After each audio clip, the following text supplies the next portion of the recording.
Hey everybody, welcome back to Bible Fun with the Duns. Today we read 1 Kings chapter 9, so let's get into it. Okay, so remember yesterday they set up the ark inside the Holy of Holies, inside the temple, and God's presence filled the temple. It was unmistakable, undeniable, amazing.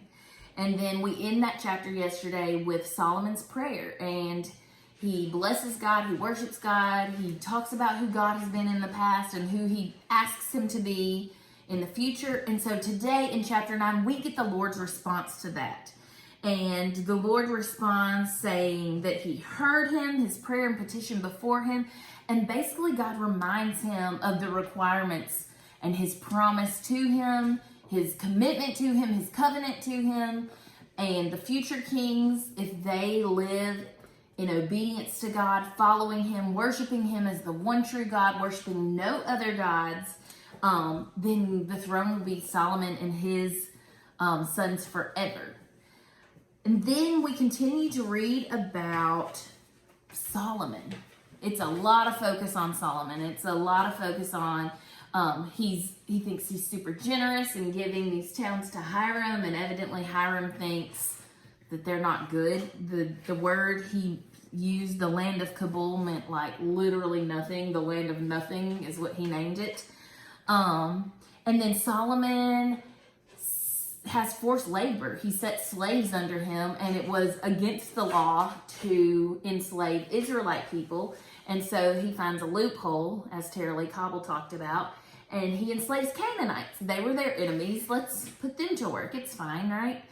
And what we see is a lot of building up of Solomon's kingdom. I kind of see a focus on that. And so, Jax, we'll start with your takeaway for today. Okay, so in this chapter, we're kind of starting to see some more of the problems that Solomon is having as a king. And so, basically, a lot of this power is going to his head that he is now the king of a nation, and he's starting to be like other nations. And we see this in the way he gives gifts, because God told them how to divide up the land, and he divided them up according to the 12 tribes of Israel. But Solomon just goes around giving out 20 different cities, because that's what other people do now. So, like in verse 16, it tells us that's kind of what Pharaoh did. Mm-hmm. And so he's modeling that. Yeah, he's trying to be like the other places, the pagan nations. Mm-hmm. Okay, and also we see this slavery that Solomon does. Like, he enslaves the Canaanites, which obviously is not godly because, obviously. But that's also culturally what the rest of the world does, and we're supposed to be different from the rest of the world. And so we see a lot of Solomon kind of struggling with pursuing God and pursuing the world. Yep. I think this is a good picture of his heart. Solomon has a lot. He has access to more than our brains can fathom, to more wealth, to more power, to more of everything than we could even understand here in where we live. And You weren't going to say where he lives? Yeah, I was about to say our address. Which is like rule number 1 of the internet. Don't do that. Yeah. So what we see is the tug of the world. And we see Solomon, a little bitty glimpse of Solomon wrestling with that. And we're going to continue to see that as we keep reading. And Scripture talks about how Solomon follows God.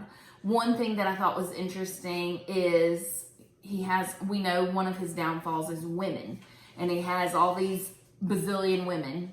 But a lot of times kings would have their main wife live with them, even if they had harem and concubines and all that. The main wife would at least live with them. But remember, his main wife was a pagan, and he knew that was wrong. Even though he was still married with her, he knew it was wrong enough for her to not be near the presence of the Lord in the temple. And so he puts her in her own palace. It's like the wife's palace, and then Solomon has his own, and she doesn't live with him.